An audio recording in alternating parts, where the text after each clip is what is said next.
Assalamualaikum warahmatullahi wabarakatuh. Hamdan wa syukran lillah, salatan wa salaman ala rasulillah, amma ba'du. Selamat pagi, selamat bertemu kembali anak-anakku kelas 9 SMPT Darul Quran. Pemutakin harapkan kalian pada pagi hari ini tetap semangat dan punya spirit baru. Kita bertemu kembali pada mapel pendidikan agama Islam dan budi pekerti yang akan kita melanjutkan tentang pertemuan kita pada kali ini, yaitu tentang damaikan negeri dengan toleransi. Nah, namun sebelumnya mari kita berdoa kepada Allah, semoga kita diberikan ilmu yang bermanfaat. Bismillahirrahmanirrahim. Raditu billahi rabba wa bil islami dina wa bi muhammadin nabiyyan wa rasula. Rabbi zidni ilma warzuqni fahma waj'alni min ibadika sholihin. Amin ya rabbal alamin. Anak-anak, pada masa PPKM tahap yang kedua ini, yaitu pemberlakuan pembatasan kegiatan masyarakat, Pak Mutakin harapkan kalian tetap mematuhi protokol kesehatan dengan senantiasa memakai masker, kemudian rajin mencuci tangan dan juga menjaga jarak demi memutus penyebaran virus COVID-19. Mari kita lanjutkan pertemuan kita pada pagi hari ini, yaitu tentang toleransi antar umat beragama. Yang sebelumnya kita bahas tentang toleransi antar umat seagama, yaitu satu agama, Islam dengan Islam. Sekarang yang kedua, toleransi antar umat beragama, berarti agama Islam dengan agama yang lain yang ada di Indonesia. Kita ketahui di Indonesia ini adalah bangsa yang majemuk, yang terdiri dari berbagai suku, berbagai bahasa, bahkan berbagai agama. Yang ada di Indonesia ada 6 agama yang tercatat, yaitu agama Islam, agama Katolik, agama Protestan, kemudian agama Hindu, Buddha, dan yang keenam adalah agama Konghucu. Ya. Walaupun Allah SWT menyatakan bahwa agama yang diridhoi di sisinya adalah agama Islam, hal ini bukan berarti semua orang harus dipaksa memeluk agama Islam. La ikraha fiddin. Tidak ada paksaan untuk memeluk agama. Ya. Kemudian umat Islam tidak boleh berbuat semena-mena kepada umat yang bukan Muslim. Walaupun di Indonesia ini adalah umat yang mayoritas, tapi kita tidak boleh berbuat semena-mena. Kenapa? Karena di negara-negara yang lain bisa jadi umat Muslim yang minoritas itu akan mengalami nasib yang sama ketika kita di Indonesia sebagai mayoritas melakukan hal-hal yang semena-mena. Sikap toleran, saling menghargai dan menghormati, bahkan bisa bekerjasama dengan orang tidak beragama Islam, juga bagian dari ajaran Allah SWT yang harus dilaksanakan oleh umat Islam. Nah, dalam hal apa saja kita boleh bertoleransi, ya. Di sini ada moderasi agama, adalah sebuah cara pandang terkait proses memahami dan mengamalkan ajaran agama dalam melaksanakannya selalu dalam jalur yang moderat. Ya, moderat ini berarti tidak berlebih-lebihan atau ekstrim. Jadi yang dimoderasi di sini adalah cara beragama, bukan agama itu sendiri. Ya, makanya ada istilah lakum dinukum waliyadin. Bagiku agamamu dan bagimu adalah agamamu. Maksudnya bagaimana?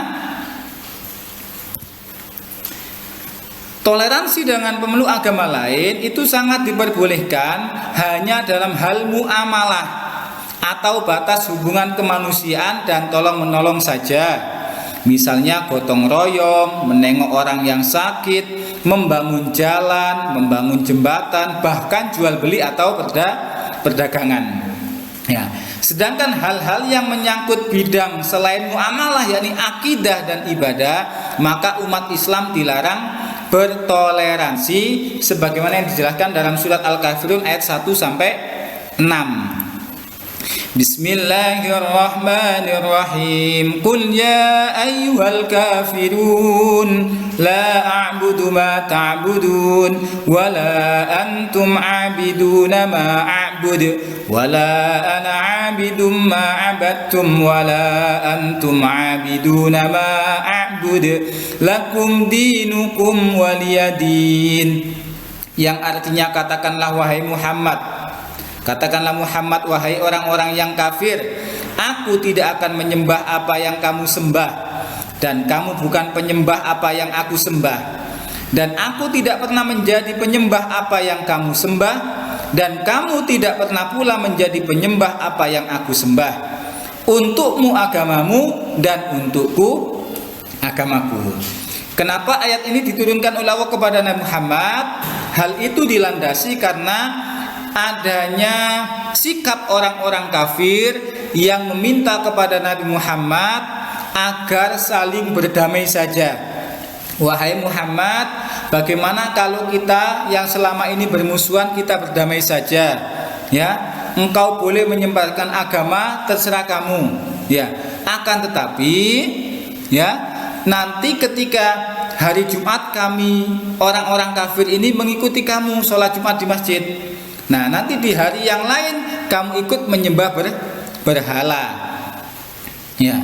Jadi kita sama-sama sama-sama berdamai dalam hal ibadah, kita bersama-sama. Tidak ada permusuhan lagi. Akhirnya ditegaskan oleh Allah bahwasanya kalau dalam hal urusan keduniaan seperti yang tadi, bergotong royong, saling tolong menolong, masalah perdagangan boleh, tapi untuk urusan akidah dan ibadah, bagimu agamamu, bagiku agamaku, sudah jelas. Ya, jangan mencampur adukan agama. Ya, jangan gara-gara kalian punya kenalan, punya pacar yang non muslim, ketika minggu kamu antar dia ke tempat ibadahnya, kamu pun ikut di sana, ya, kemudian hari apa kamu ajak ke masjid. Ya, agama itu ya satu. Jangan sampai menjadi orang yang agama ini benar ya, tapi yang kita akui adalah satu, yaitu agama Islam. Yang pertama, toleransi terhadap non-muslim dalam kehidupan sehari-hari bisa diwujudkan dengan sikap yang pertama, bergaul dengan semua teman tanpa membedakan agama. Ya, karena kita sekolahnya muslim, sekolahnya Islam, maka otomatis teman kita satu agama. Nanti kalian kalau sudah lulus sekolah di SMK atau sekolah di SMA yang basicnya adalah negeri atau basicnya bukan agama Islam, maka kamu boleh berteman dengan siapapun tanpa membedakan agamanya. Kemudian yang kedua, menghargai dan menghormati perayaan hari besar keagamaan umat lain. Bagaimana caranya menghargai? Kita tidak menghina, kita tidak menjelek-jelekkan, itu berarti cara menghargai kita terhadap perayaan hari besar agama yang lain. Memberikan kesempatan kepada teman non muslim untuk beribadah atau berdoa sesuai agamanya. Ya. Kalau temannya beragama non muslim, ya jangan dipaksa. Kamu itu kok membuka aurat itu dosa. Ya, kamu harus memakai jilbab, enggak boleh. Ya. Biarkan mereka mengikuti agamanya sendiri. Kalaupun mereka tertarik dengan agama Islam, dengan kita yang ramah, kemudian mereka mau memakai jilbab, ya monggo. Ya, yang penting kita tidak memaksa. Kemudian mengadakan silaturahmi dengan tetangga yang berbeda agama. Kalau katakan kita tinggal di lingkungan perumahan yang masyarakatnya majemuk, ya tetap dijalin silaturahim sama tetangga, itu tetap hubungannya baik. Jangan gara-gara karena tetangga beda agama kemudian kita musuhi, kita tidak boleh, ya. Dan menolong tetangga yang beda agama yang sedang kesusahan tanpa membedakan agamanya. Kemudian toleransi yang ketiga, toleransi dalam berbangsa dan bernegara. Bangsa Indonesia yang terdiri dari berbagai macam suku, bahasa, adat istiadat dan agama sangat membutuhkan sikap tasamuh atau toleransi dari masing-masing orang agar menjadi bangsa yang bersatu, rukun, aman dan tentram.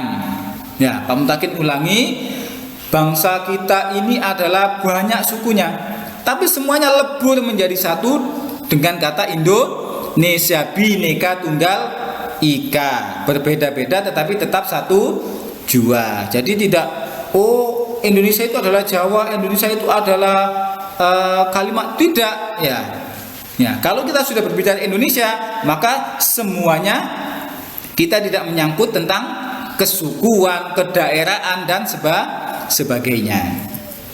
Yang keempat, toleransi dalam sekolah, keluarga dan masyarakat.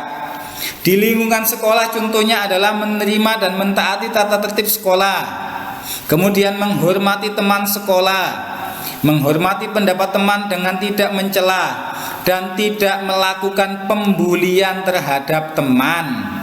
Ya, itu adalah wujud kita bertoleransi di dalam sekolah. Teman ada yang kondisinya mohon maaf ya, mungkin dia kurang pintar, mungkin dari fisiknya ada yang kurang, mungkin dari status sosialnya dia ada yang kekurangan.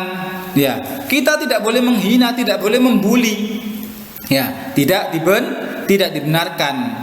Ya, jadi kita harus bertoleransi di dalam lingkungan sekolah. Kemudian di dalam lingkungan keluarga, sebagai yang muda kita menghormati yang tua. Kalau kita punya kakak, punya paman, punya saudara yang lebih tua, kita harus menghormati. Dan yang tua pun menyayangi yang muda. Kemudian menghargai pendapat orang lain, serta menghargai setiap perbedaan dalam anggota keluarga. Di lingkungan masyarakat, menghargai pendirian serta pendapat dan kelakuan orang lain yang berbeda dengan pendapatnya sendiri. Ya, jangan sampai kita bersikuku, pendapat saya harus dipakai. Tidak ya. Mana yang lebih baik, mana yang sekiranya bermanfaat, itu yang kita laksanakan, walaupun itu bukan pendapat dari kita. Tidak bersikap angkuh dan sombong kepada orang lain, agar tercipta suasana yang rukun. Jangan karena kaya, karena pangkat, karena apalagi ya, kita menjadi orang yang sombong, maka kita akan dijauhi oleh masyarakat. Hidup di masyarakat ya, ciptakan suasana yang nyaman ya, rendah hati kepada orang lain, bersikap sopan santun, saling bersilaturahmi kepada tetangga, kemudian menerima kondisi yang masih jalan, yang masih rusak, sambil berusaha memperbaiki. Ya, kita tidak hanya menuntut saja. Kalaupun di lingkungan kita, ayo urunan wis, ya mungkin ditambal biar tidak membahayakan orang lain. Barangkali ada anak-anak yang belajar sepeda biar tidak jatuh, ada yang mau berangkat sekolah biar tidak kesandung. Nah, maka kita perbaiki. Kemudian apa sih fungsi dari toleransi itu? Yang pertama adalah menciptakan keharmonisan dalam kehidupan masyarakat. Ya, kalau warganya saling toleransi, saling menghormati, tidak ada yang angkuh, maka akan tercipta lingkungan yang harmonis, menimbulkan rasa saling menghormati antar sesama. Semuanya tidak merasa paling kaya, paling tinggi derajatnya, paling ya, tidak merasa. Ya, semuanya sama, kita bersaudara dalam lingkungan masyarakat. Menciptakan rasa aman, tenang, damai dan keserasian dalam masyarakat. Semua saling membutuhkan. Ya, kalau ada hal-hal yang sekiranya perlu kita laksanakan dengan gotong royong, kita bergotong royong. Hari Minggu pagi membersihkan selokan biar hujan tidak banjir, ya, dan sebagainya. Menghilangkan kebencian, dendam dan permusuhan. Tidak boleh saling membenci. Kemudian menjalin rasa persatuan dan kesatuan dalam bermasyarakat, sehingga tercipta kerukunan masyarakat yang aman, tenang dan damai. Kalau di lingkungan masyarakat itu sudah damai, maka di lingkungan keluarga pun akan tercipta kedamaian. Nah, anak-anak, semoga bermanfaat apa yang Pak Mutakin sampaikan. Mari kita berdoa kepada Allah agar diberikan ilmu yang bermanfaat, bagi kalian yang belum memahami silakan ditanyakan. Kita akhiri dengan doa sesudah belajar. Allahumma inni astaudiuka ma 'allamtanihi fardudhu ilayya inda hajati wa la tansanihi ya rabbal alamin. Subhanakallahumma wa bihamdika asyhadu an la ilaha illa anta astaghfiruka wa atubu ilaik. Wassalamualaikum warahmatullahi wabarakatuh.